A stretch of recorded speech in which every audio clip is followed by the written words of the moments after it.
Welcome to the Arbitrarium. I'm your host, Garrett. Corporations! They seem to, and as we are about to find out, actually do dominate nearly every aspect of our lives. Anyone can look around and see what corporate marketing wants us to see, but very few get a good look at the inner workings of corporate America. Today, the Arbitrarium lifts up the gown and puts a bright light where the sun don't shine. With me today to reveal how the corporate sausage is made is Chief Executive Officer David Perry and special guest and human corporate colonoscope, Josh Berkley.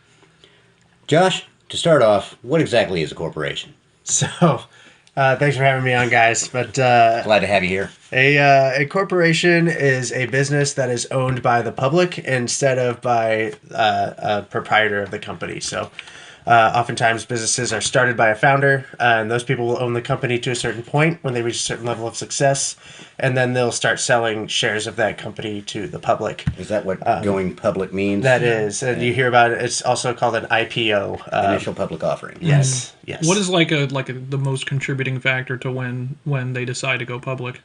It's probably when they reach a size or a scale where it's financially viable. Mm-hmm. I'm not quite sure. I would have to probably look that one up, but that's my guess, is that at a certain level when you want to start to monetize a startup, as oftentimes startups are funded by the crowd or government subsidies and then when they need to start turning a profit, that's one way that they can generate revenue, is to just start selling the company to the public. Mm-hmm. So We need a CFO in here. yes, we do. You know any? This is the CFO. This is our XO. So yeah, maybe I should talk about my experience a little bit. Please. So you guys can kind of understand that. So I went to school for media arts and animation and ended up doing a ton of explainer videos, and I got a job at a very large corporation called AT&T, and I made a ton of explainer videos mainly for leadership training and management training. And so in that role, I got a lot of exposure to all levels of leadership, from the front line, the people who worked in the stores, and the technicians that come to your house, to I actually got to meet the CEO one time and brush elbows with a lot of the executives. So when the CEO was hired on, did he watch a video you made to tell him how to do his job? No, he was the CEO before I got there. Okay. But no, he has seen some of my work, though. He has given the go ahead on some of the things that I've created. So Are they still using your videos? I bet so, yeah. Okay. I bet they are. That's a legacy to leave. Yes. I made, for the main project that I was working on over the span of 3 years, I made like 50 or 60 episodes myself, and managed the production of about 20 others by vendors. So it was a lot of work. Was it all like content. Motion graphics kind of stuff, like in After Effects and all that? Some of that, some live filming. Yeah. We would we had here's another thing, executives really like to spend money on themselves. So the executive leadership conference, we would pay thousands of dollars to invite all these experts to come in and talk to them about stuff like leadership and business development, innovation, design in the sense of like broad design, product design mostly. Oh, okay, I gotcha. And so, during those times, they really liked that, because all the leaders got to like brush elbows and hear all the same Schmooze. stuff. Yes. Yes. What caviar are you eating today? Yeah. So yeah, that's I guess my experience there was at AT&T in the management development, and then I took a role after that on the brand team, and so we were responsible for pretty much all messaging and visuals associated with the company. We were responsible for maintaining that and strategizing around that, and I created training content around that stuff. So everything from like logo and typography and color usage to messaging, like how if we were at like a movie premiere, what's the messaging like for that versus like what's messaging like when we are speaking with the government, and so branding basically. Yeah. And so I created training content around all of that. Again, was exposed to quite a bit of leadership, and especially on the marketing side, seeing how decisions are made is pretty interesting. Would you say I've done door-to-door marketing. That's not fun. No, No, that's I've done that. That's not fun. that's not fun. That's my marketing experience. Going to people's houses to sell them things they didn't come to you for is Right. a horrible experience. And you have to face that rejection firsthand. You know? I had a shotgun in my face Sometimes at one literally. point. Yeah. Yeah. Had a shotgun in my face at one point. Ooh. I ran. I'm not ashamed to say that. As one does. Yeah. Yeah. What would you say was like their whole brand identity thing when you were trying to build that up? They were really trying to figure it out because at that point we had just AT&T was still trying to figure out their brand identity? well, they had gone from being a phone company and a connection company for so long to being Internet something service more provider. when they bought DirecTV and they bought Time Warner. Right, right. And so they were trying to figure out, how can we like tell a story about this company that makes sense to customers. And That isn't just a bunch of mergers. Yeah. and basically, where they landed was a place where that most of leadership didn't agree with, and that was they found that if they became the easiest company to deal with, customer service wise, app wise, website wise, purchase, if they just created like the best customer experience, they could win. Is what we found in the research, and a lot of people were like, "That costs too much money. We're not doing it." Literally just like, Yeah. yeah, nope, too much money for good customer service. We're not doing that. Yeah. Oh, damn. Is it just paying so many people? Yeah. But and this all goes back to kind of like the bulk of the why I'm here, and it's that corporations, their entire sole focus is on maximizing value of the company for the shareholders. And so that's the decision. That's the driving force behind a lot of the decision making. And even though we have research that says like, this is it, like this is the thing, you have people saying like, heck no, I don't see how that creates shareholder value. I have trouble figuring that out. We're gonna kill it. So- Why did you hire me? This is how you make more money. No, it's not. Yeah. That's what you hired me to tell you, though. Well, there's at a company that big, there's 100 people that all have an opinion on how we should be making money. Corporate oligarchy. So, speaking of the making money and shareholder focus, not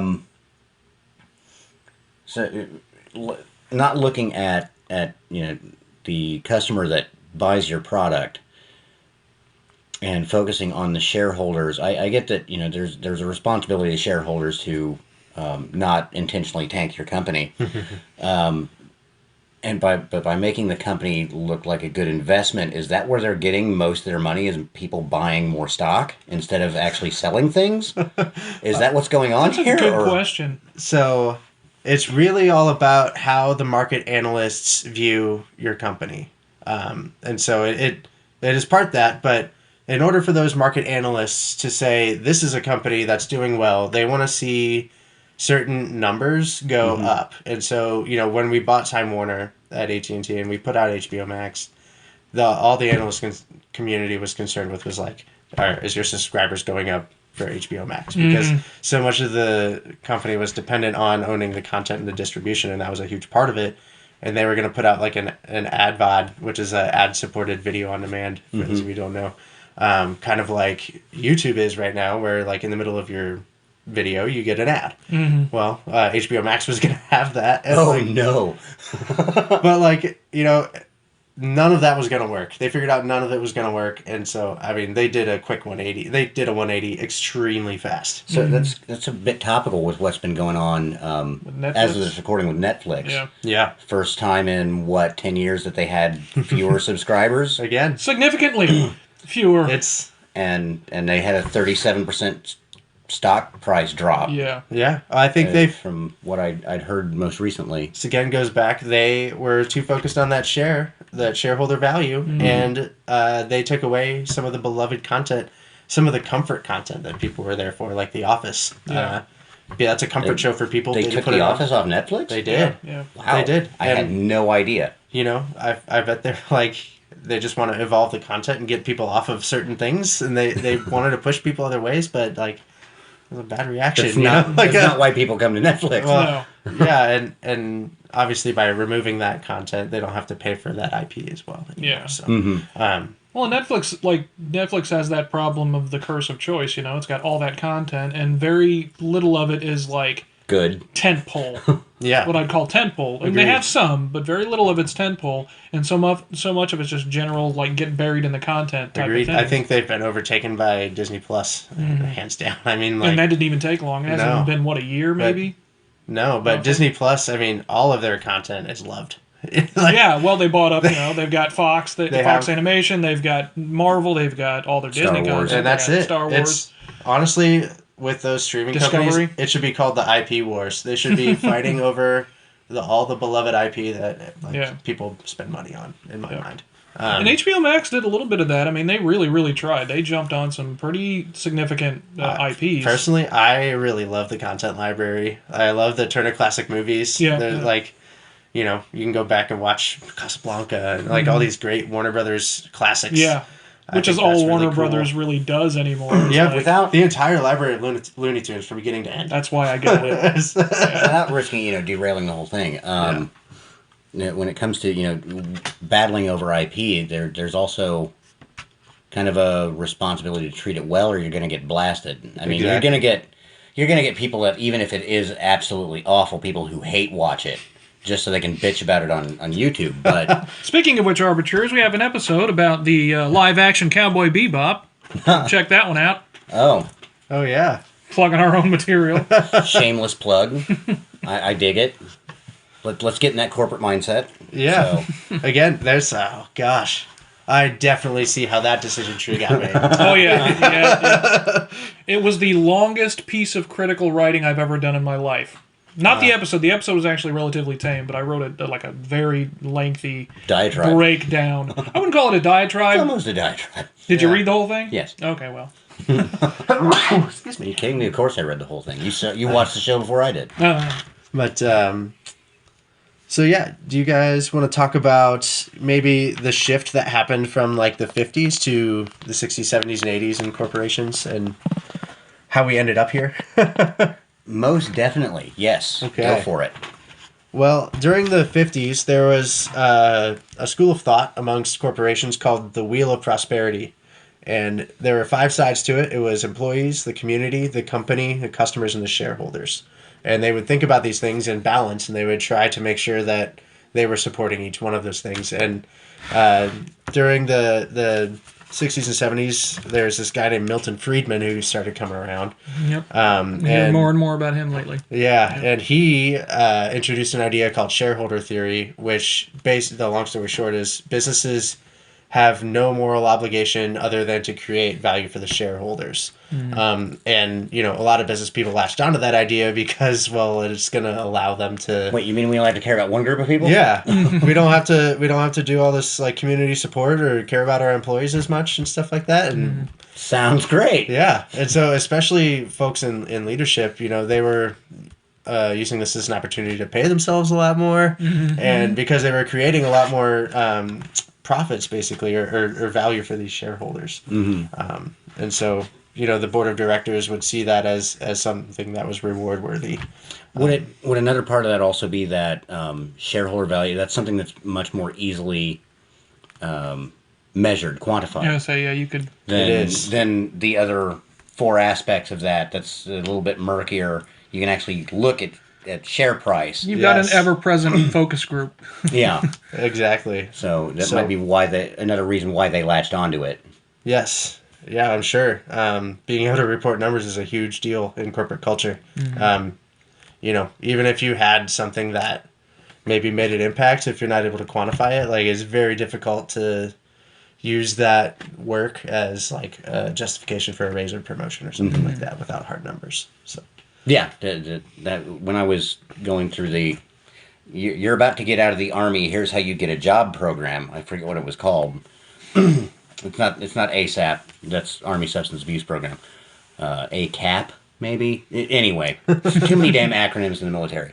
But that was something that they stressed, that when you're putting down your military experience on a resume, whatever you're providing, you put hard numbers. This is the material I handled. This is the loss rate that was going on. These were my... Don't say you got a medal or something for an action, they can't measure that. Yeah. They want the, I was in charge of $40 million worth of equipment in the motor pool. I suffered 0 losses when I was in charge of it, that kind of thing. It makes sense because those are transferable skills. If you're going to work for AT&T or something, you're probably not going to be in a situation where you might earn a Purple Heart. You know? Well, there is a way. Hopefully you're not in a situation. There are definitely ways, though, to calculate employee engagement and stuff like, sentiment. Like, would people recommend this company or something? That's what those surveys are all about. Yes, and those are big. That's a really big deal to those folks. That's how they project how well they're going to do over the next year, and they make planning decisions. Do we need to lay people off? Do we need to hire more people? It's all based on those types of things. So it's pretty important. All based off, in essence, self-reporting. Yeah, I mean that's the only kind of reporting you have. That is frightening. Self-reporting is notoriously inaccurate. I mean, oh yeah, it's pretty prominent. It's pretty known in the entertainment industry and psychology. Yeah, well, with the entertainment industry, it makes me think actually, I was listening to that podcast you were talking about, and it was when he was mentioning with network executives, what they realize is that when something's going to be good, but that doesn't mean people are going to watch it. It's like you can ask people questions about, would you watch a show about this? And you might have 90% of them say yeah, and then they just don't. Right. Or maybe they watch the first and second episode and they just it's good, but whatever. Yeah. And then stuff like, is it cake? Gets really popular. Yeah. Yes, but what are you making cakes on screen? No. Well, then we don't want it. Yeah. We're the baking channel. It's weird, man, what people like, but you can figure it out as a thing if you do that surveying well enough. I figure the hard part is in phrasing your questions correctly. It is. It very much is. But there's strategies for that too. So I recently, had to put together an assessment for a training program. And so I learned a lot about, surveying and how to collect, sentiment from people, how to create an assessment that's useful to people. So, how to give information, not just data. Yes. Yeah. And it's, you just really got to be super direct, and there cannot be any question as to what you mean. Yeah, no colloquialisms, none of that stuff. Yes. I was listening to that Stanford psychology podcast, and he was talking about that, how there's too many social science surveying type studies where they'll the questions are just bad, and some of them will use colloquialisms and they'll just be really generalized, would you say you like to spend time around people? It's that's not nearly a specific enough question to be able to answer that. Because what they were doing and with those particular surveys was trying to gauge collectivism versus individualism. And collectivism isn't really well understood by the West. We have an idea of what it means to be collectivist, but it's it's way more nuanced than that. And so they'll ask questions from the Western perspective about what they assume it is to be collectivist. And what always confuses them is if you go to China or someplace like that, they are they're viewed as being collective, but so they'll help. What they don't realize, what these things don't get to, these questions, is that they are very, very collectivist when it comes to the people that they have responsibilities toward, their family, their friends, those types of things. But he was telling a story where he was on the street in China, and there was this random stranger guy who was literally, I think he said he was having a heart attack or something, or he might have been bleeding. He was in the middle of the street, and nobody would do anything about it. And he was it struck him as strange because of how collectivist that we consider China. But he's what you got to realize is that he coined a term called responsibilism, and it's they have more dedication to the people that are closest to them. They have a cultural responsibility to their family, their friends, those types of people. I'm not responsible for the guy bleeding in the street, so I'm going to keep walking. Yeah, everybody outside of that, no go. But yeah, and those types of questions wouldn't get to that because of that problem of not being able to phrase those questions properly. Wow, that's interesting. Oh man, I'm sure the cultures across the world have a spectrum of being in between there too. That's interesting. Have you guys done a podcast about that? No, not yet. Not yet. I'll put it down. Yeah, I just listened to it the other day. Yeah, it's I'll plug them. There seem to be a good podcast so far. It's the Stanford Psychology Podcast. It's a couple of students at Stanford who invite guest speakers to talk about different topics, and not just psychology, but they generally have some connection to psychology. Cool. Very cool. Dead air. Yeah. So, So speaking of culture, yes. Yes. let's talk about corporate culture a little bit. That's going to be a big one. We're right at 20 minutes. You want to go ahead and take a break, and then we'll jump into that? We'll take a break, and then we'll come back and talk about corporate culture. Because I think that one's going to take a while. Break time, y'all. Hello, I'm Nick Offerman. You might remember me as Ron Swanson from the NBC hit comedy Parks and Recreation. Or perhaps from the psychological sci-fi thriller Devs. Or maybe from that indie film people only watched on their Delta flight because they saw my face and thought, hey, it's that guy from Parks and Rec. Allie keeps telling me to watch that. Or maybe you're a whiskey connoisseur, and you've recently blessed your tongue with my special Offerman Edition Lagavulin Scotch, aged 11 years in charred oak casks. At any rate, today I'm here to talk to you about the finest podcast. Wait a minute, I thought this was an endorsement for Mark's Bourbon Ruffalo Trace. Also, I was told there'd be a tasting, and all I've been given is this Evan Williams, which you served me in a half eggshell. I can see bits of chalaza floating in the whiskey, and what I thought was pepper appears to be cigarette ash. And really, is it the finest? That's a big claim. I mean, I'm looking here at Spotify, and you guys have 15 listeners. And half of them are you. Alright, well, this has been confusing and unpleasant. I'm gonna leave now and report this to the Actors Guild. You gentlemen have a fine evening.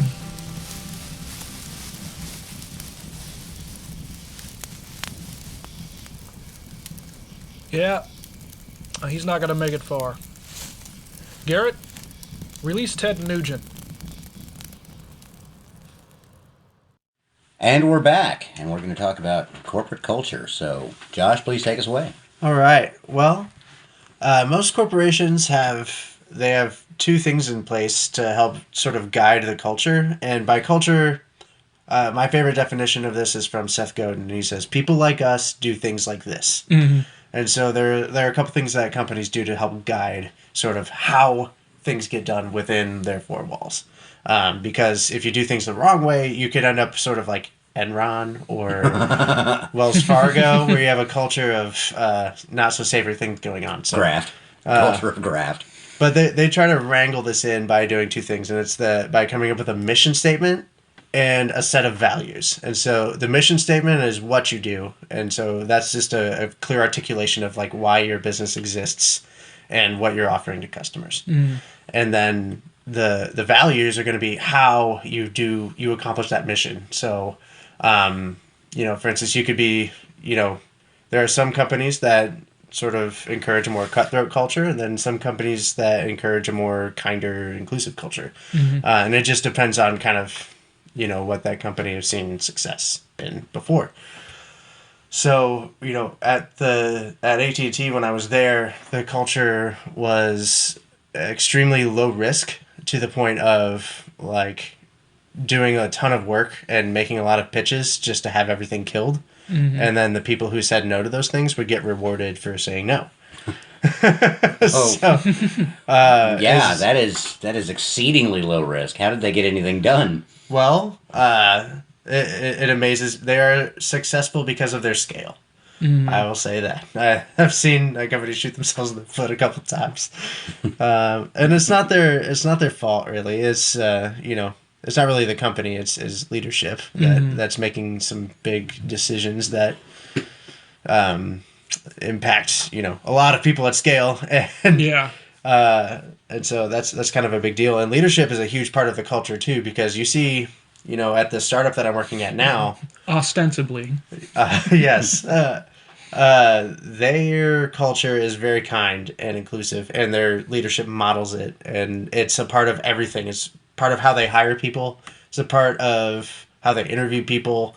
It's how your performance is measured. Like the values and the mission statement are literally the two things that you're measured on there, versus at performance management at AT&T was all over the place. Yeah. It changed 3 times while I was there.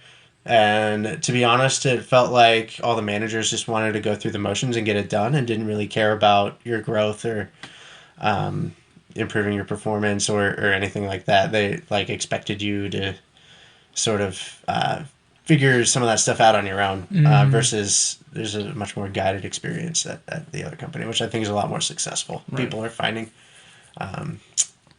people like really like working at that company versus at AT&T. It was like, well, I will say the compensation at AT&T was great for corporate managers. It's really good. And that's the reason why you stay.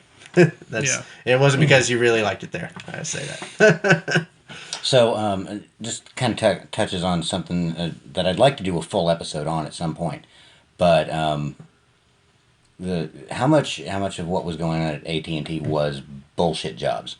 Like someone whose job was to file reports that would be compiled into another report, to be compiled into another report, to be sent to someone to make a decision on things. I wouldn't say that it was bullshit jobs. I would say that, there's a lot of leadership changes that happen. Like these, they find that, senior leadership will look at like the leadership level right below them and say, oh, I don't think this person's doing the right thing. And so they'll like trade jobs and stuff like that. So I saw a lot of leadership changes. And every time someone would come in, they would sort of take a look at the people they had and the work that they were doing and then make decisions about, do we continue doing that project? Do we pull them off this and have them start doing so? I wouldn't say that there were bullshit jobs. I would say that every time a leadership change happens, they refigure out who's doing what. They have to reinvent the wheel, kind of? Not really. Without the leadership there, the machine still works. Well, it seems like, That's kind of what I consider as a bullshit job. So, no, you don't really need to be there. Why am I getting paid to be here? To me, a good leader is there to support you, right? So if you're, going to come in late on a project, they'll be like, okay, well, let's see if we can bring on a vendor real quick to help you get this across the finish line on time, stuff like that. To me, like that's like what a good leader should be doing is like, managing the team and getting things across the finish line. But, directing and supporting. Yeah, generally, management at AT&T was saying no to stuff. Yeah. That's what it was. Well, it seems to me like going along those lines, it seems like what's happening is because I've experienced this, you have managers who come into that position who are new to that position, and God, I've heard some people we know complain about this at a particular company. But they'll come in and they're not really paying attention to what needs to be accomplished. What they're paying attention to when they first step into that role is I need to start making decisions so it looks like I'm doing something in this job. And in a place where it's really, really safe, like the safest thing to do is say no. It's like, well, I'm just going to say no to this and this. I don't really need to know that much about it. But it like on paper, it looks like I'm doing things. Yes, and it's about reputation. Does somebody else who is in upper leadership vouch for you? Yeah. That's a huge deal. Borderline nepotism. Yeah. Yes, and that was a huge problem too, is diversity and inclusion. And so even though we had a diversity and inclusion officer and office and program and everything, it's just naturally happens that leaders promote people who are more like themselves, and you notice people who are more like yourself. And so I'll just say, like, there was one guy who told me a story that, like, he just happened to be talking to a guy in line at the Starbucks in the lobby, and it happened to be an executive, and he said, well, I got a spot open on my team, why don't you come try and work on this? Well, that's somebody else had that very same experience with that very same executive. Whoa. And she happened to be a black woman, and she spoke to him again a second time, and he did not remember who she was. And so it's not like he did that intentionally. I'm not saying that. Right. But this is the thing that, unfortunately, people of color deal with a lot in the workplace. And AT&T did not take as many measures as they should have, in my opinion, to make sure that stuff didn't happen. I'll take your word for it for right now. Well, I've not worked at AT&T. I think it comes down to, like, for me, that can be solved with merit and credential-based hiring. It doesn't have anything to do, because I'm very, very sketchy and questionable on things like affirmative action and those types of things. I think it makes more sense and I know why they do it, because it's specifically to try to avoid those types of problems, because that is a fact. People tend to hire people that they feel like that they understand better, and it generally happens to be that it's somebody in some group identity that you affiliate yourself with. Yeah. So that is a problem. But if we can get, the way I'm looking at that is, if we can get to the point where we're actually looking at whether or not they're best suited for the job, that should fix that problem if people do it properly. But yeah, and to me, it's not just about hiring; it's about an outlook, getting past sort of unconscious bias is a real thing. Yeah. And at the leadership level, I can have high, obviously just from that story I just told, it can have a really huge impact on somebody's life. Right.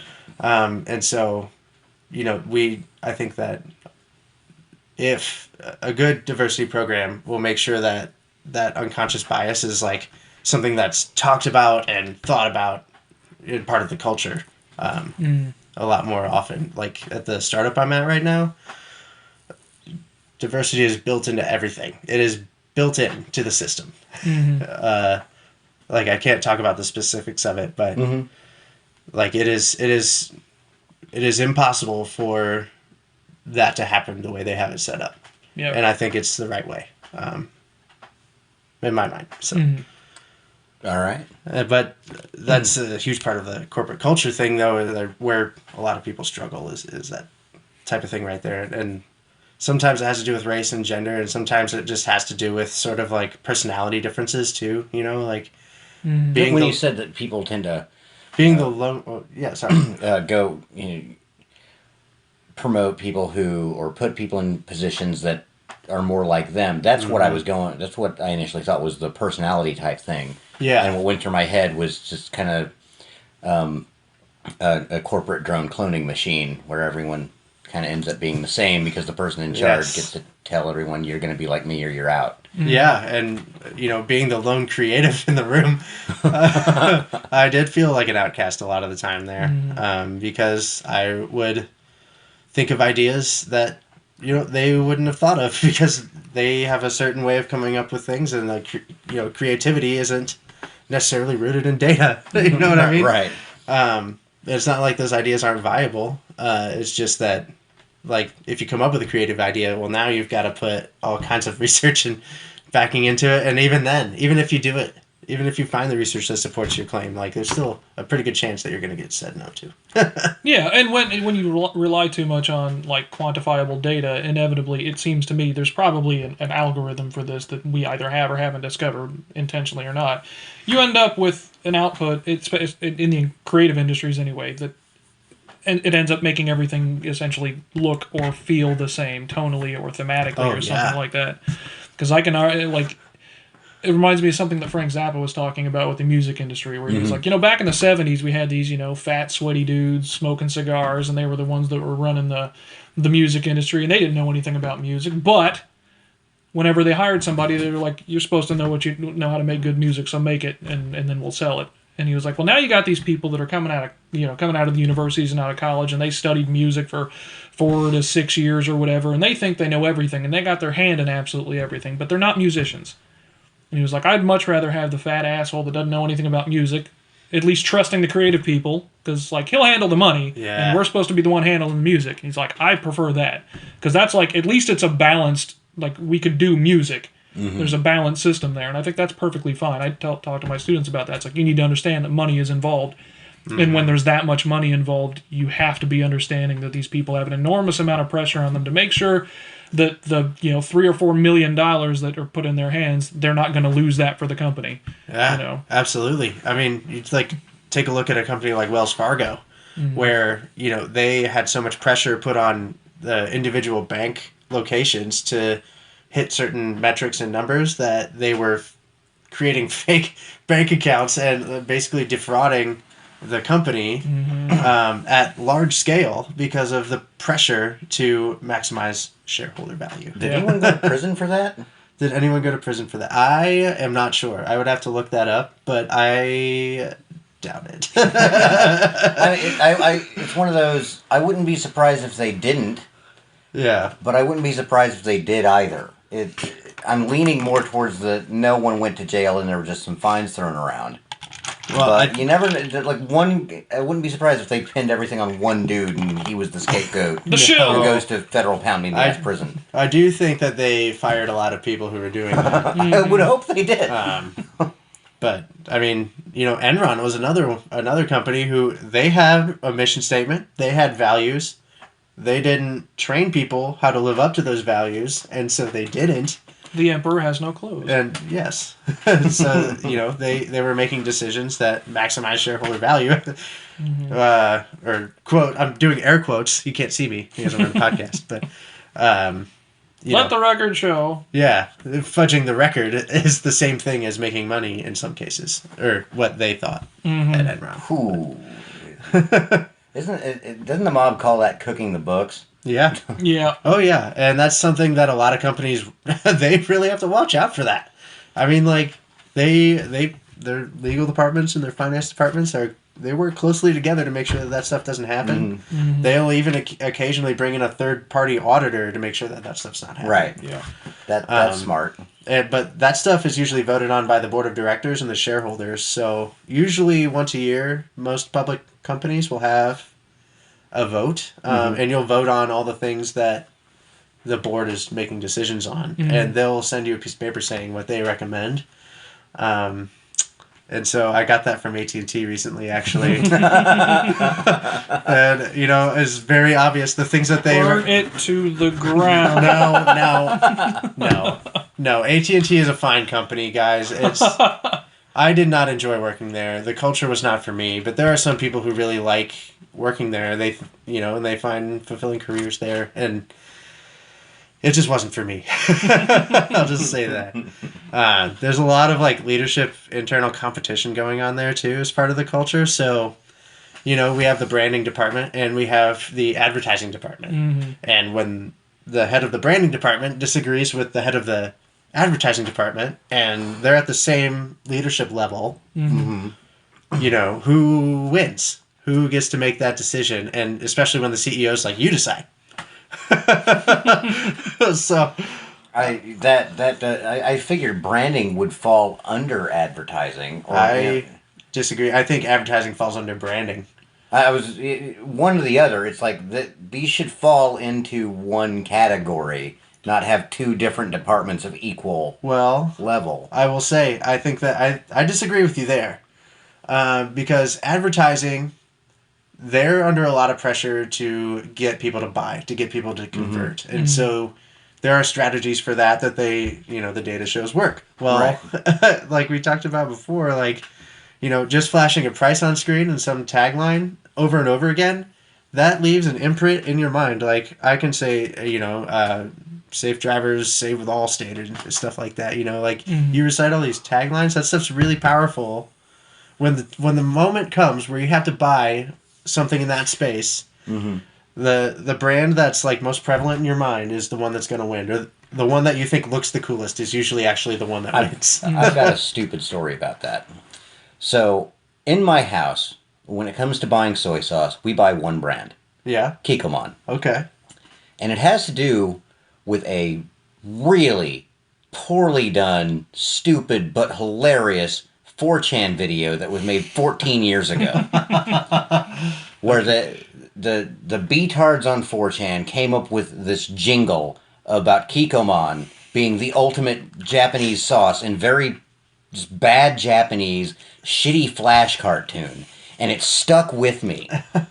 So anytime I buy soy sauce, I buy Kikkoman because of the fish-headed weirdo in that video. But that's... who's going around abusing people. So part of that is advertising.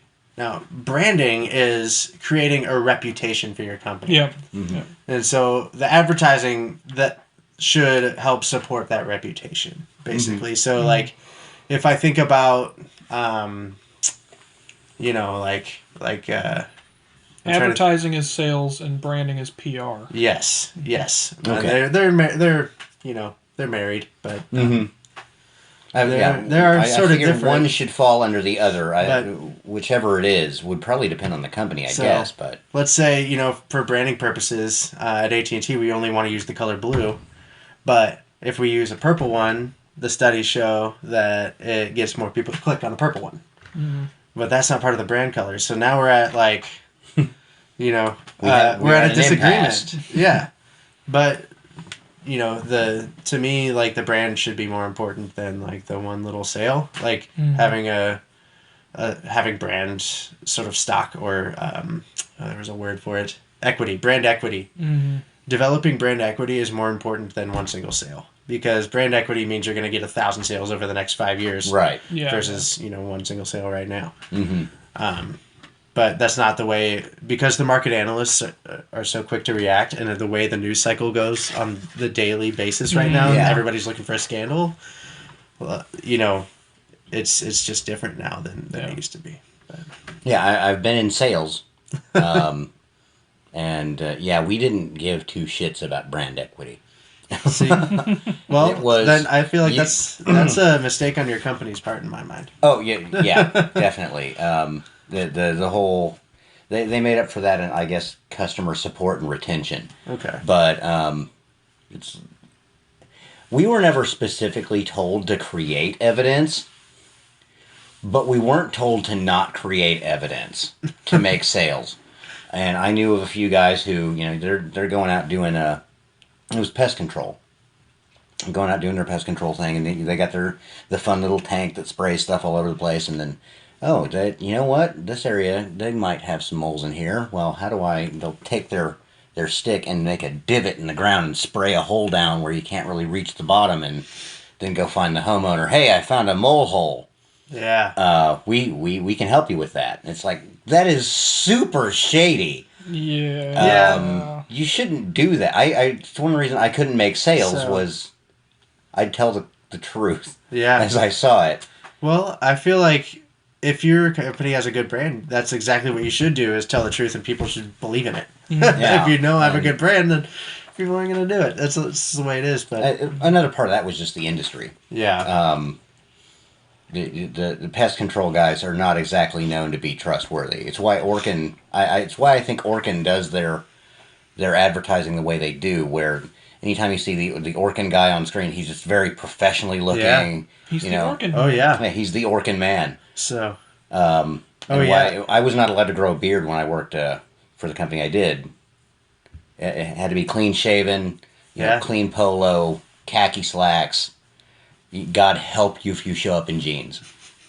That's part of the brand, Mm-hmm. I think there's a guy named Saul Bass, really famous graphic designer, did a ton of like classic movie posters, but he did the original AT&T Globe logo, and he did the old Bell logo back in the 60s too. Yeah. And he sort of started this whole thing where the AT&T people would show up in an AT&T branded truck with AT&T branded uniform, and it wouldn't just be some random sweaty, nasty, grody guy showing up to your house. It would be someone reputable showing up to your house, and that at least looks reputable. Yes, and that made people want to, support AT&T as a brand. And so I think that was one of like a major sort of like turning point in branding at that moment right there, where he just took this huge company. It was like Ma Bell back then. It was like an association of loose. It was like the Articles of Confederation as far as like companies go.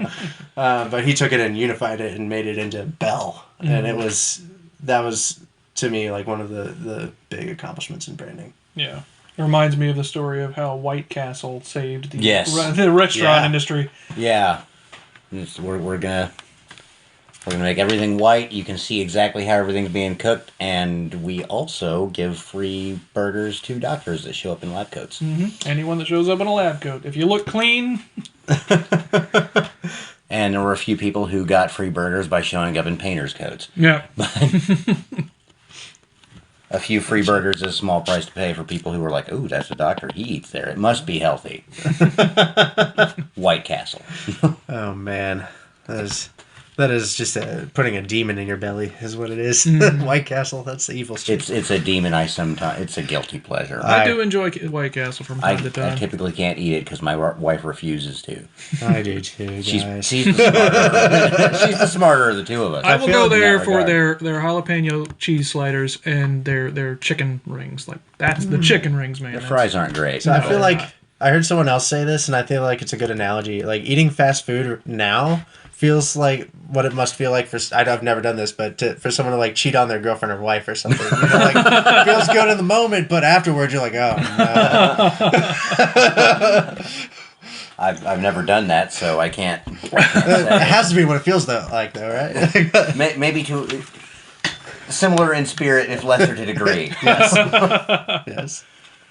See, I have a natural aversion to the idea of a company culture to a certain degree. Like, I think it's good that they have, ethics and a system of values. That's good. But the sort of bent toward monolithic thinking kind of gets to me. Mm-hmm. Like that idea that you have a culture and anyone who's not part of that or who doesn't fit that gets ostracized. Like, I don't like that.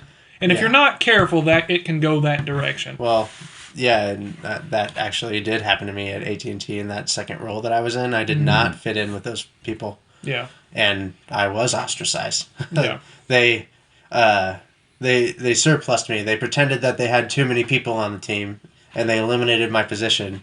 And then they recreated another position that's the same responsibilities with just like a slightly different title. Mm-hmm. So that's some more shit. Yeah, it's like they can't fire me for doing a bad job because I wasn't doing a bad job. They just didn't like me. Mm-hmm. So that's what they did. And unfortunately, I'm not the only one to fall victim. That's common practice across the entire country. Yeah, yeah. So. The very big company that I worked for, that was a defense contractor, a very, very large defense contractor, based out of, well, they've got offices all over the fucking planet. I came in thinking, all right, I'm being paid to pack up radars. That's my job. There's no radars to pack up? Well, I'm just going to do what everyone else is doing, which is fucking around watching YouTube. And I didn't want to watch YouTube just sitting in the office, so I'd step out, have a cigarette, come back, anything to do? All right, I'll do some training. Yeah. And, well, that they didn't want people to go out doing that. Even if there's nothing to do, it's better that you're watching YouTube or surfing for guitars on the company internet than, I guess, indulging in your vice, which isn't illegal. But they didn't like that at all. Yeah. I was called into the office twice to... Oh. Yeah. So, all right, I can't go smoke. I'm going to take a longer poop break. Yeah. Because I can't sit staring at this computer screen all the time. Yeah. I mean, that's something that I feel like is a bunch of BS. Like, I do. Yeah. It's like in my world, like a similar type of thing that I've seen happen is someone who works in a very different time zone is being forced to work the same hours as like the office. Yeah. And the strain that puts on them and their family is so intense. And, and it's really, there's not like a huge benefit to that. Especially, if they're working full-time remote already, they're probably getting things done. And if, obviously if you're working full-time remote, not turning stuff in, you're going to lose your job. But, right. Yeah. So, if they're turning stuff in, I'm like, man, don't make them, work it from 2 a.m. till like 7, That's always been my philosophy whenever I've been in a management position. It's like, are you doing what you are hired to do? Mm-hmm. Yeah. Great. I'm not going to arbitrarily tell you, well, you should be doing something at all times, sweep or something. It's like, is the floor clean?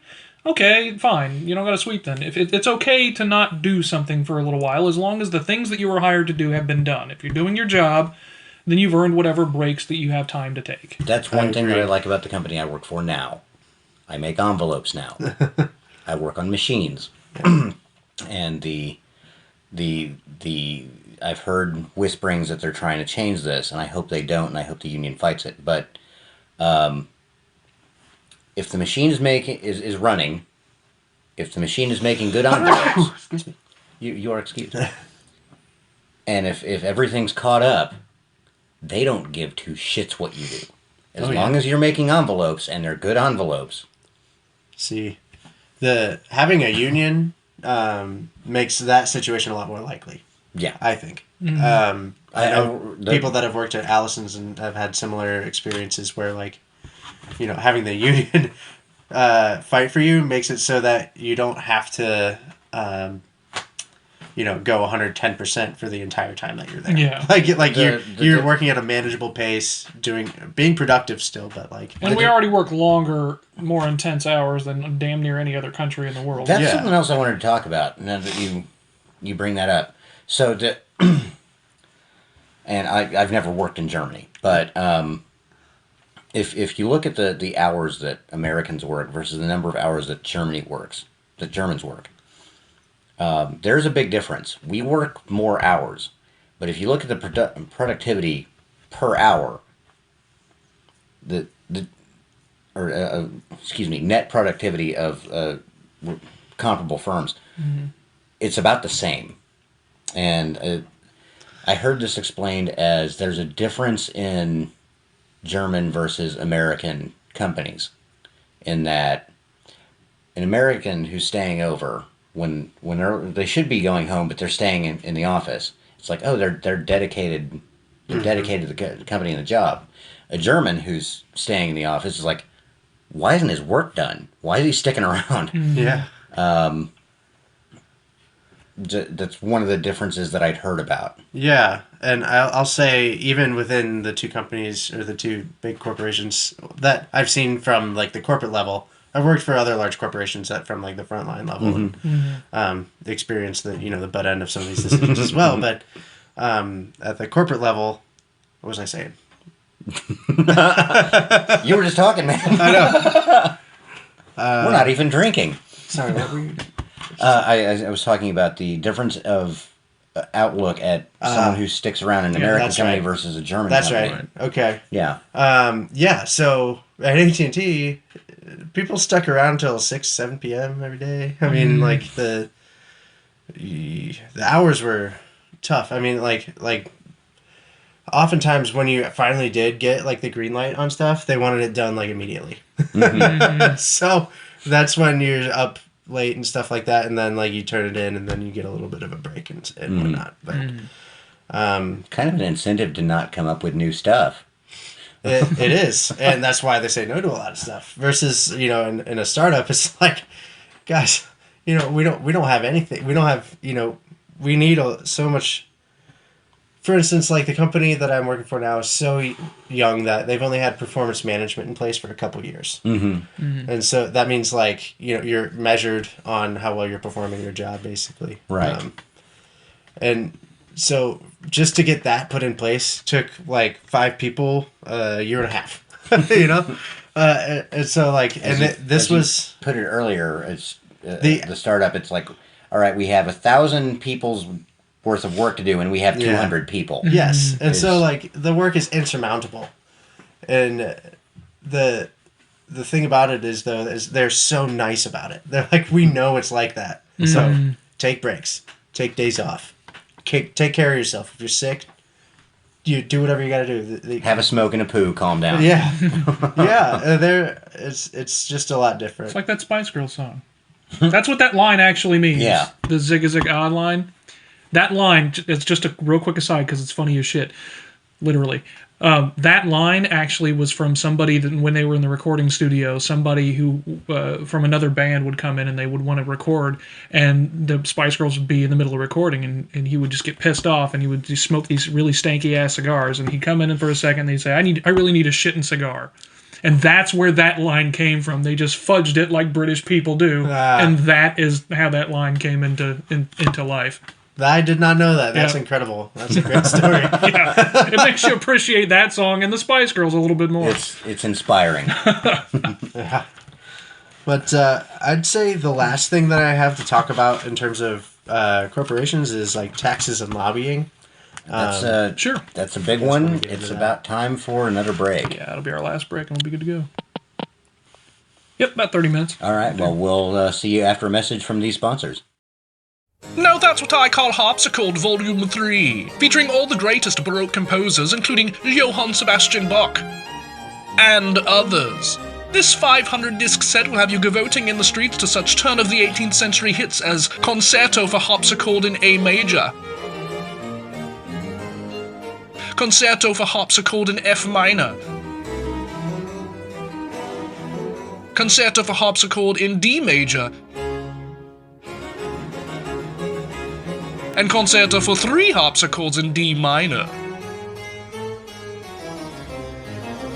Before there was synth, there was harpsichord, and now you can own the vapid ornamental sound of a century with Now That's What I Call Harpsichord Volume 3. Just ask your ancestors' permission and send a check or money order for 15 gold guineas to Now That's What I Call Harpsichord, P.O. Box 001, BP 556, Conakry, Guinea, and start savoring the bright, piercing tones of this iconic proto-piano today. Welcome back. We're going to be diving into more things about corporations that you may or may not know or be aware of. We're going to be leading in with, what was it? We're going to be talking about taxes and lobbying and how all of that stuff works. Okay, the really dark shit. Yeah. Today we're going to be talking about corporate taxes. Well, you know, obviously, a lot of these corporations are trying to pay as little tax as possible. Mm-hmm. And so am I. And part of the way they do that is just by the way they structure how they hold their money.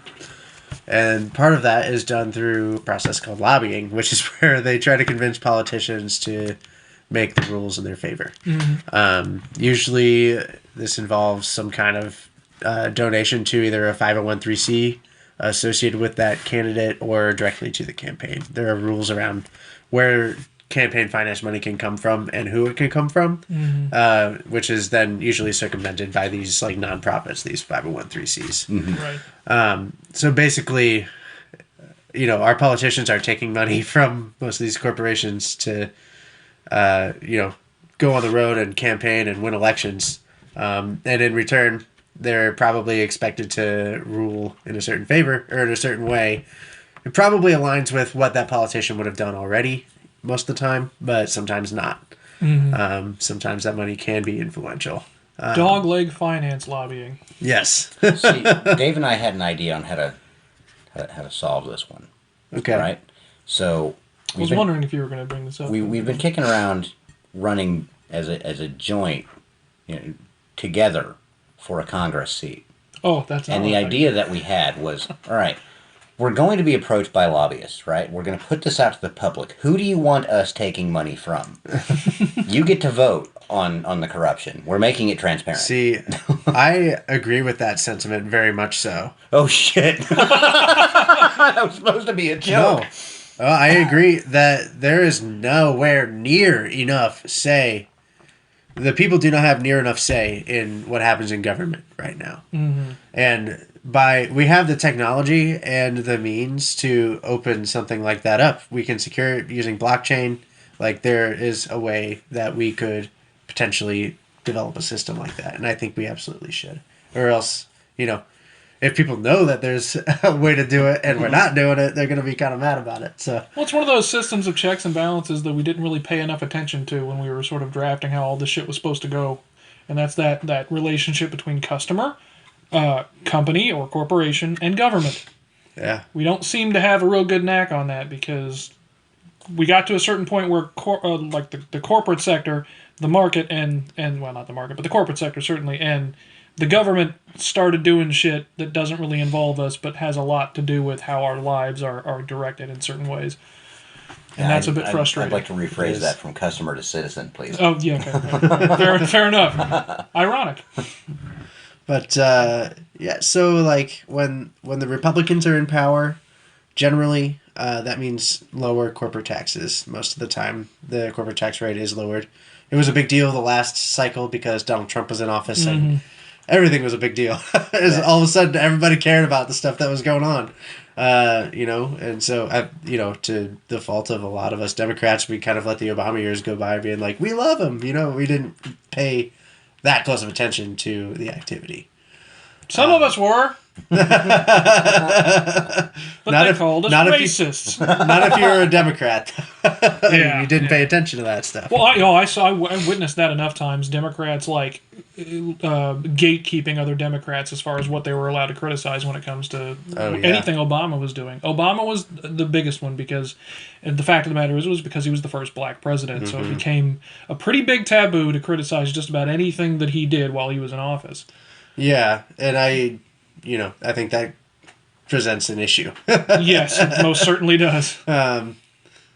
But, so the Republicans basically, that's their whole shtick with these corporations, is to loosen restrictions, not just tax restrictions, but even like building code restrictions. Think about the oil industry. They want to be able to open up drilling on public land, that kind of thing. Yeah, and they want to be able to build pipelines to move oil from one place to another. And they're not allowed to do it right now because of Biden's in office, and he's saying, no, we're going to take the money that we would have used to subsidize that pipeline, and we're going to direct that to a cleaner energy, whether you agree with that or not. Like, that's what's happening. And that's what the Democrats do. And so sometimes these companies will even take preemptive adjustments to that kind of thing. I think about the communications industry. I worked at AT&T, and one of the things that they were excited about when Biden got elected was being able to develop a whole philanthropy project around connecting underprivileged people to the internet. And you'll see, Verizon and T-Mo are doing the same exact thing too, is because Biden has subsidies going to these companies to fund those types of projects. So that's pretty exciting for a company like AT&T because that's really good for the brand. It helps build brand equity and makes them look really good. And it really doesn't come at any cost to them. So how do these ISPs feel about Musk's plan to give the world internet for free? Starlink. Oh man, they're terrified. I mean, they don't want that to happen. They don't want that to happen, but that kind of goes to this idea that sometimes these CEOs think of these companies as like these vanity projects, and a guy like Elon Musk, I kind of want him to have one. I'm not gonna lie. I want to give that guy a lot of money and see what he does. He's got a few of them at this point, but he's not out there trying to create shareholder value. His vision is for a better world and for a better humanity and for making human life, altering that or impacting that in some significant way. For better or worse, I agree with that assessment of Elon Musk. And it's not just about shareholder value with him. Yeah. And so that's what I like about him, because I think that when you're focusing on the customer, the people, the world, the society, the money will come. Like, people believe in those things too. And so, people would rather spend their money with a company that acts like that versus a company that acts like AT&T. Well, I think with Elon Musk, what I like about Elon Musk that becomes a danger with a lot of people who are like Elon Musk is that when you value the vision, you can become an ideologue pretty damn quick. Yeah. But you see Elon Musk doing a lot of these things that show that what he actually cares about, seems to have a pretty good balance of.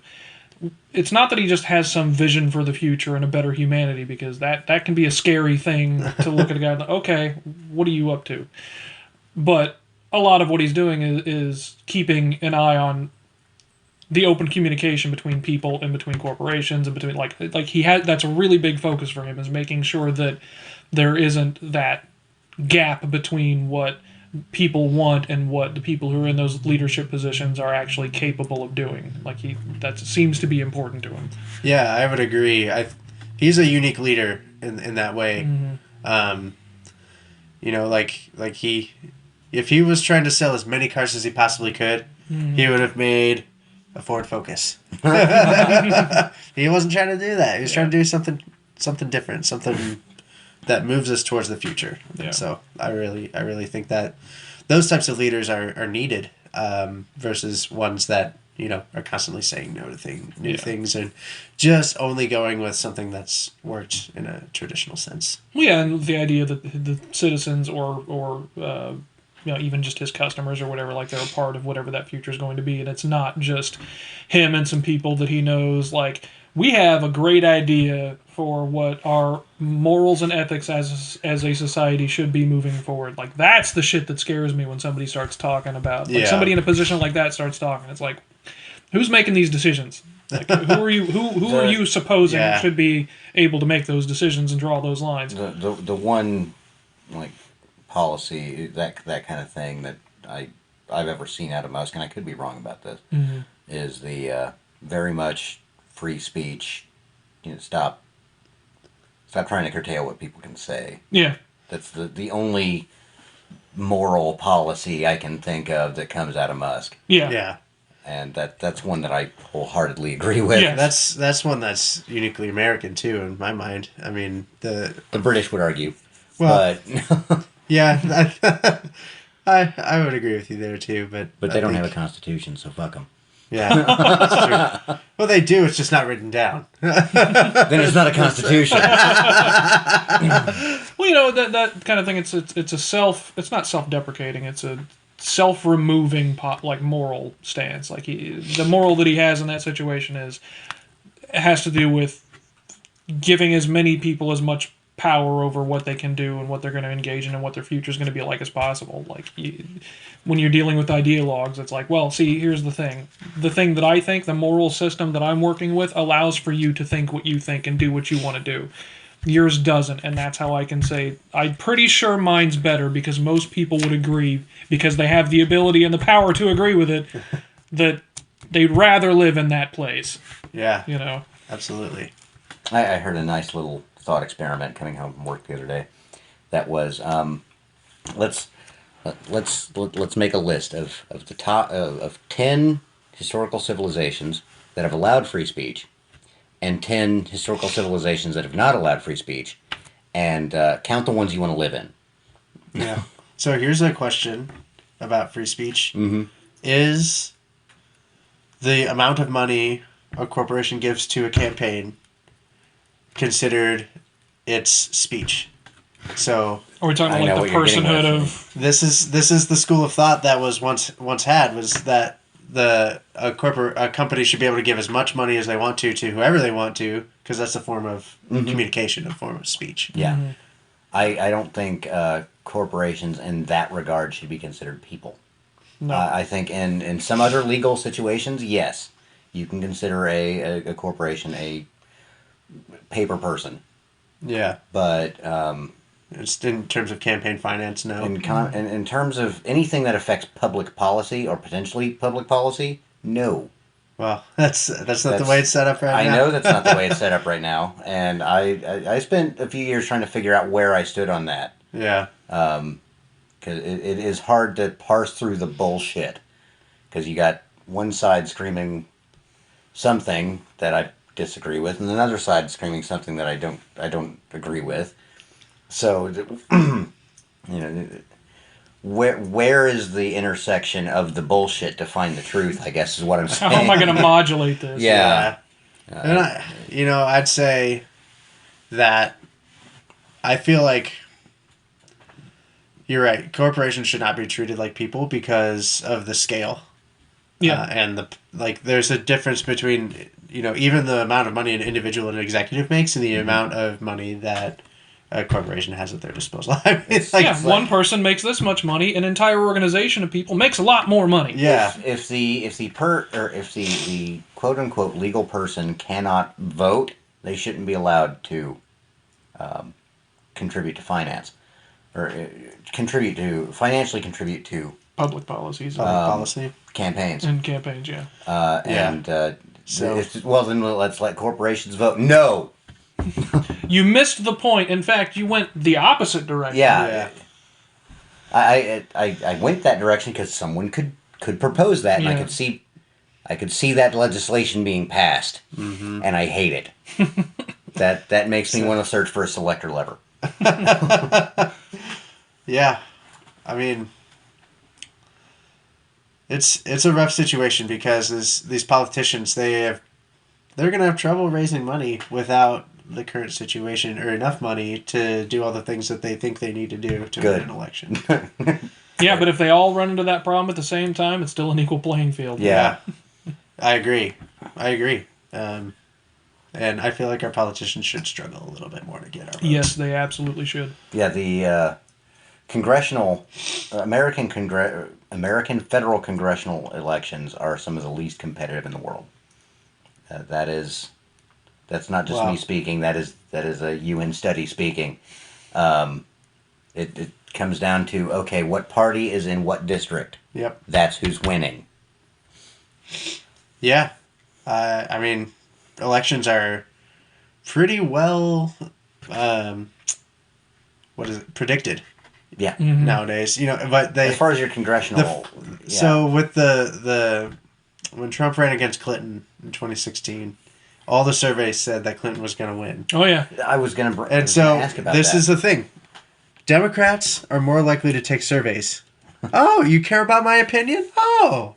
That sounds about right. And the Republicans like, I don't care. I got time for this. Yeah. I always take the damn things. Because I have a captive audience of one that can't hang up on me. But that's but that's why all these news outlets were saying, like, Hillary's going to win. There's no way Trump's going to win. And, like, I remember sitting there thinking, like, this whole map is going to be red. Like, like this, I'm talking to a lot of people, and they really seem to like the Trump brand of politics. The two things I've got for that, we'll go in reverse of what I wanted to talk about.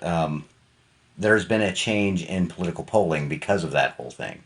Instead of saying, what candidate do you support? What candidate do you think will win? They're asking, what candidate do you think the people closest to you will vote for? That way you're not speaking for yourself. You're speaking for about what you've heard. They're changing that particular question in political polling. The second was going to the 2016 election. And you said earlier that corporations will adjust their policy for what they think is going to happen in politics. Yes. Yeah. So I wonder if, because after Trump won, it was the media, and I'm not lying. I was in favor of Trump, so maybe my perspective is skewed here, but it seems that it was Trump all the time on the news. Nothing was. There was very little other than Trump that you saw.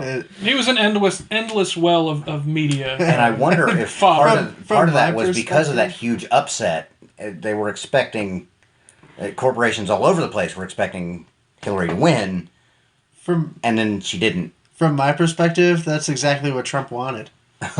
He would put something out on Twitter. He would say something to the reporters. He would do some kind of antic. Kept him in the news. Yeah, and he loved it. He didn't care if they were talking. Well, I'm sure he did care if they were talking crap about him because he whined enough times that he would always retaliate. But I remember Kofefe. That was funny. That's what I recall about that. But I think that's the way he wanted it, and more power to him. I think he's a brilliant politician. I think he deserved to win that election, man. He did. Through his tactics, he certainly earned it.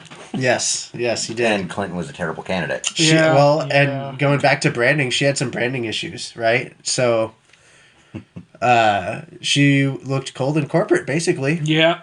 That's been her image ever since Bill took. I mean, that's been her whole thing. Everyone has always looked at her that way. Yeah, and she hasn't done anything to dispel that brand. She would have positioned herself as like a mother, a woman, as sort of more caring figure. She's tried to do that, but it doesn't work. Because what did that deer on the side of the road know about Hillary Clinton? Well, I think, there was some trust issues with her. The Clinton Foundation is always had some issues there. And with Trump, he's an outsider. It's like, why not? The drain the swamp thing. That's really what got him in and what kept him as popular as exactly. he did with that idea of drain the swamp.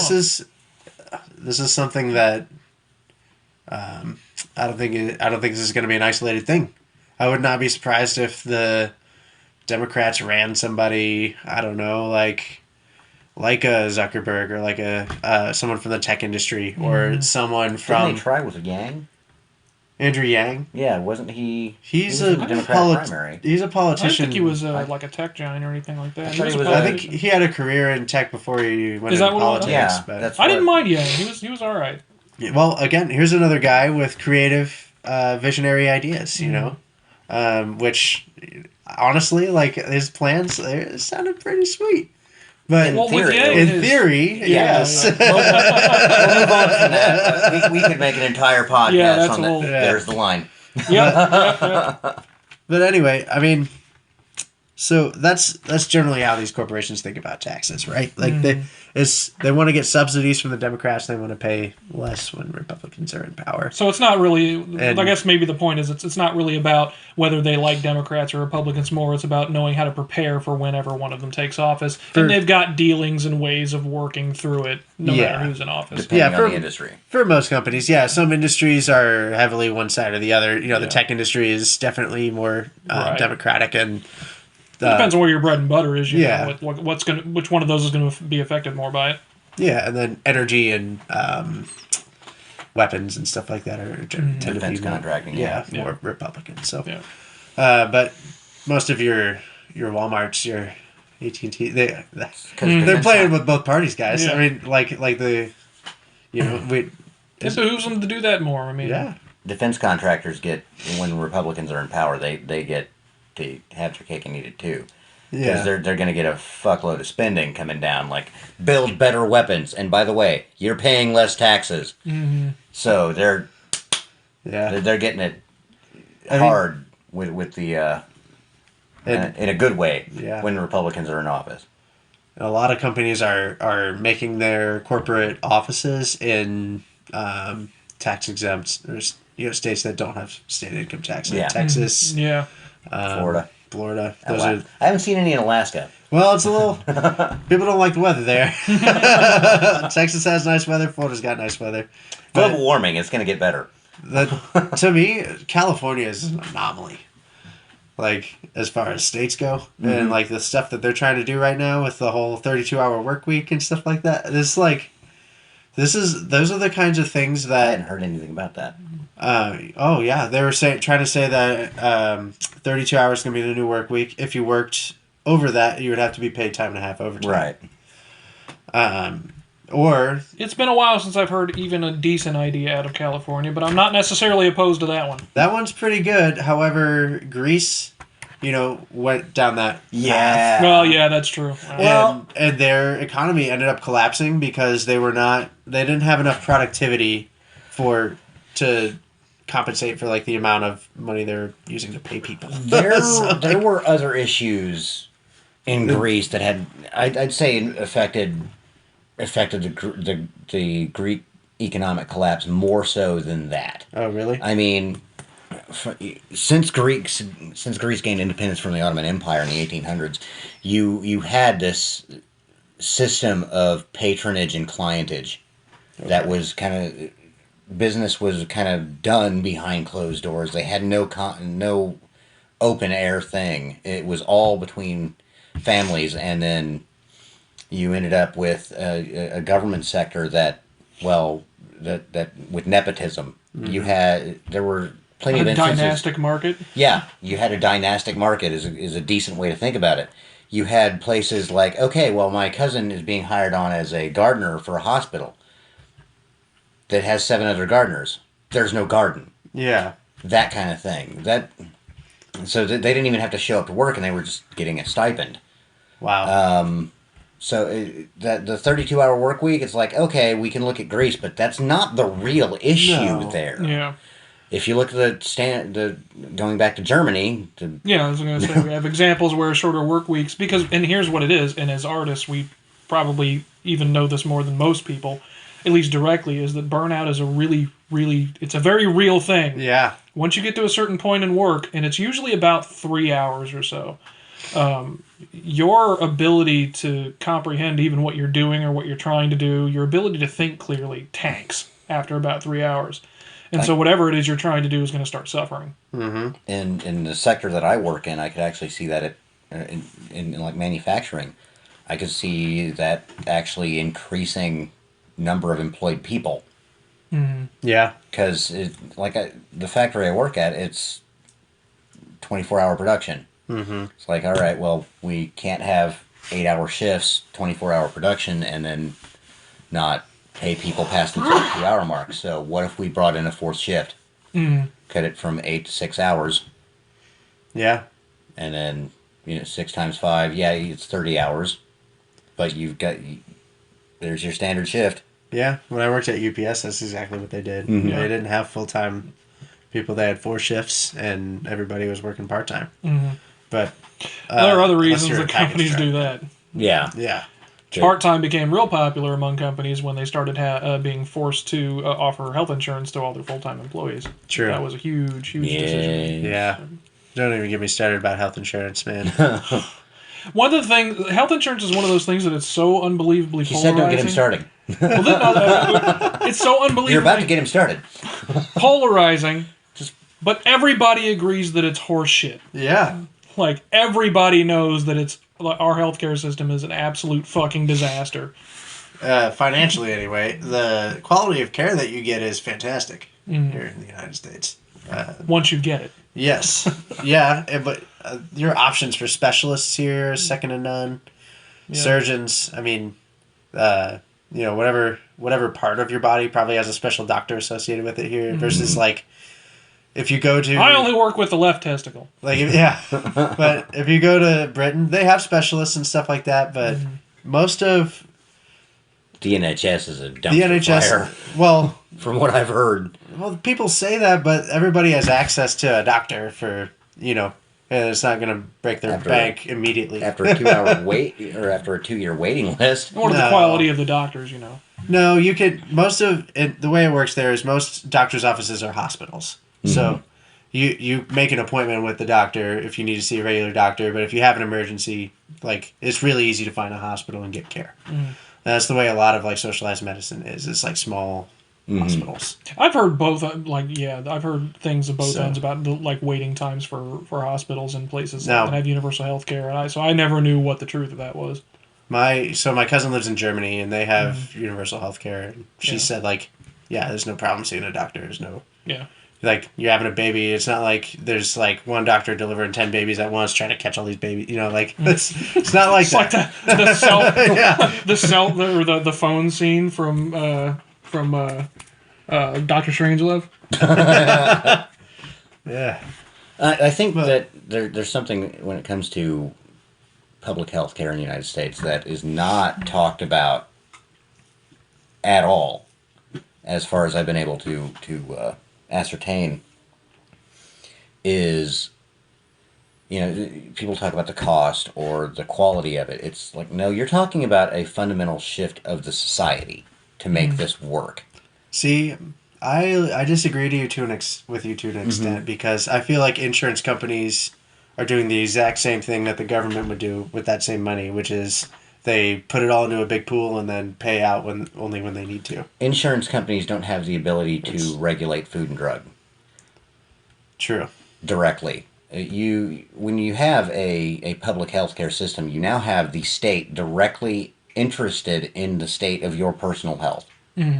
Because if you have bad health, well, now you are literally a drain on society. Yeah. You are an actual liability. That's the way it is now, guys. That's the way it is now. That is why your insurance premiums are going up every year, is because people's health is getting worse and worse in our country.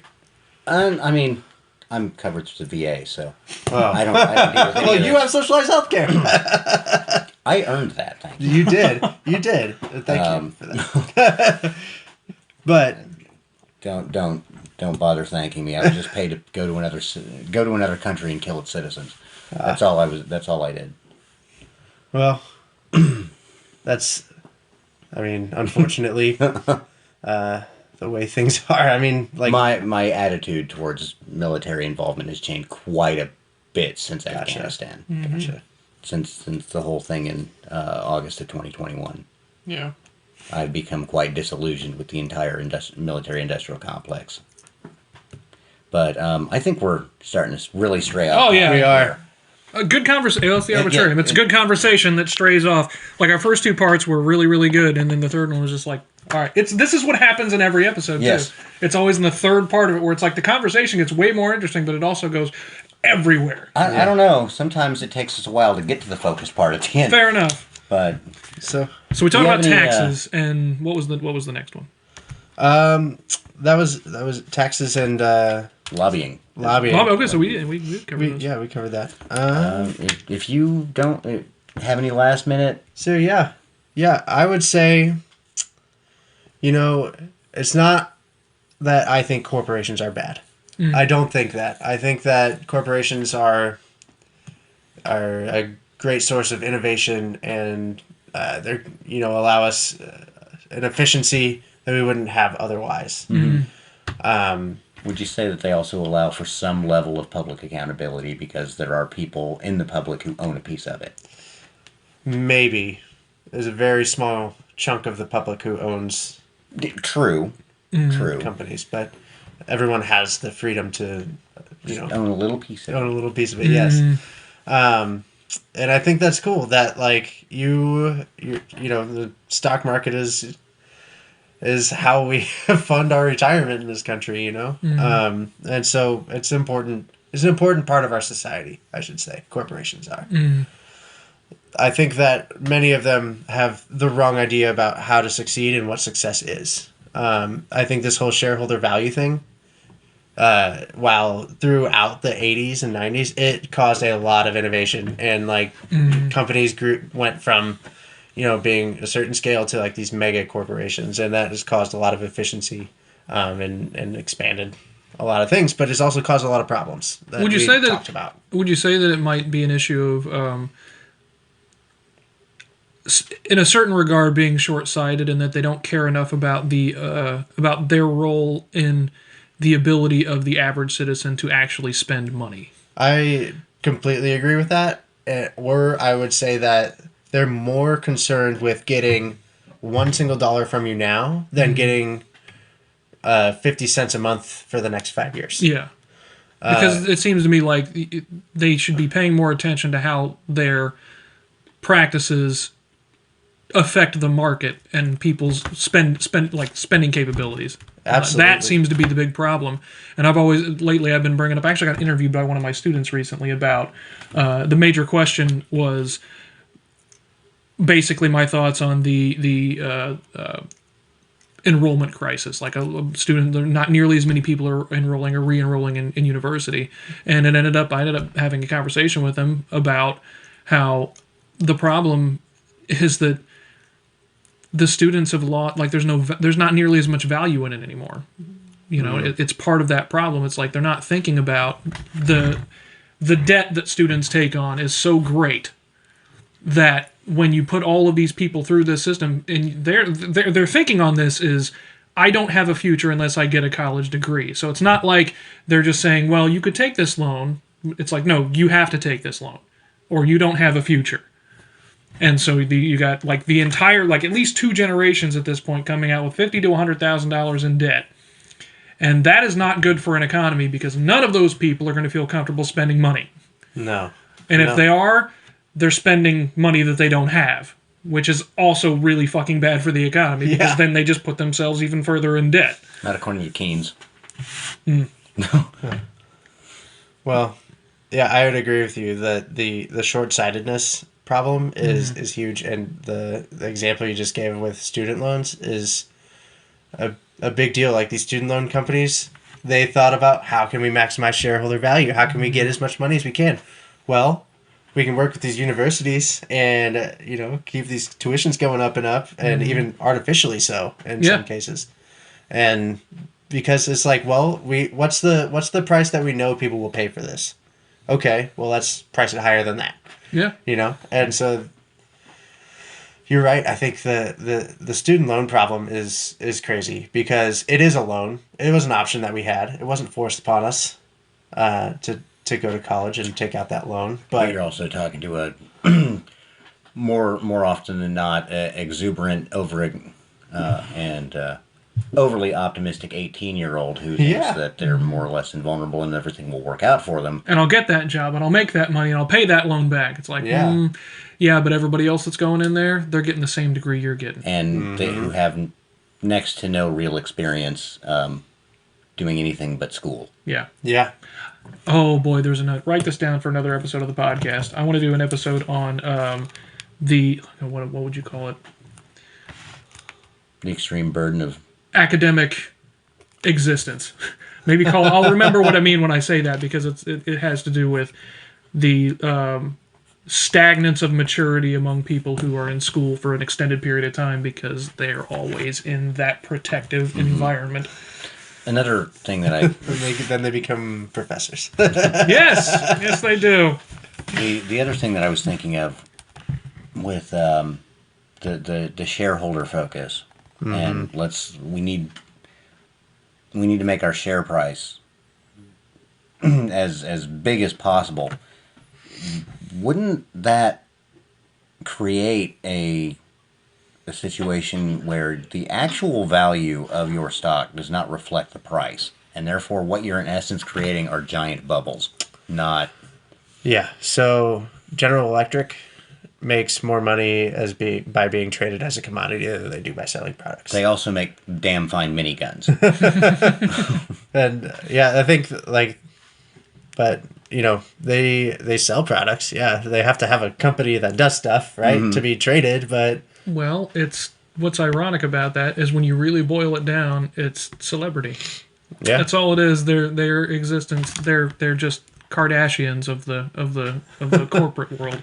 yeah. Again, At that point, I it's their think- celebrity that's making them the most money. I think in modern times, companies that create great experiences for their customers and really support them and think about them and put them in the middle of the work that they're doing, those are companies that are doing well right now. So I hope that's true and that it stays that way. I think we need that. To a certain extent. Again, I work for a defense contractor. Right. They have one customer. Well, that's Well, true. You don't see a lot of private citizens going out and buying, I think top tier military radars there's a very and unique, miniguns. there's a Not very for lack unique of industry. trying. There's a very unique industry. It's a monopsony. Yeah, So like if you you're have a bunch of different companies that have one customer. It's kind of the inverse of a monopoly. yeah, that's interesting. But So, Yeah. customer focused, they've been doing that for a while. Yeah. And you I'm end sure. up with stuff like the F-35 program. I'm sure their An customer is outlier, happy yeah. though, right? No, actually, They're Lockheed never Martin's happy. about to lose the F-35 program Oh, really? because they kept promising, we'll have the Block 4 upgrades that'll have all this badass shit on the F-35 by 2019. Notice, before COVID. All right, when are you having the Block? You're still on Block 2 and it's 2022. When are the Block 4s coming out? Well, we'll have them out by 2021. No, that didn't Surprise! happen. So the U.S. Air Force and Navy and Marines are getting rather upset that they can't even figure out what this aircraft is going to be capable of. So they don't know how to war game it, so they don't know how to use it. Yeah. So, last I heard, Lockheed Martin is about to lose that contract for the U.S. government, though they're making bank on exports Wow. that don't have that they can't export the top tier Block 4 that doesn't exist yet Yeah. because the U.S. law and ITAR they can't send that out. International trade arms restriction. Well, I think we'll probably go ahead and wrap it up. Now we're about 40 minutes in. Yeah, and that's Josh's allergies. He's sniffling and I think he's ready to wrap it up. So they don't mean to hurt you, buddy, Oh, I love them. They're sweet kitties. when they want to be. Well, thanks for having me, guys. yeah, absolutely. Yeah, That was one of the smoothest episodes I think we've had. It just had a nice from beginning to end. Yeah. You are welcome on the Arbitrarium anytime if there is something you want to talk about. All We're right. talking about the disc golf one, Yeah. so maybe we'll. I'd love to come talk to you guys about disc golf. I've played it once. Yeah, once. Maybe we should go out and play around and then come back and talk about Oh yeah, it. we need R&D. That's R&D. Yeah, Well, R at least. All right. Well, only thanks. if I can get you on a shooting range sometime. Sounds good. Thanks for being here, Josh. Have a good one.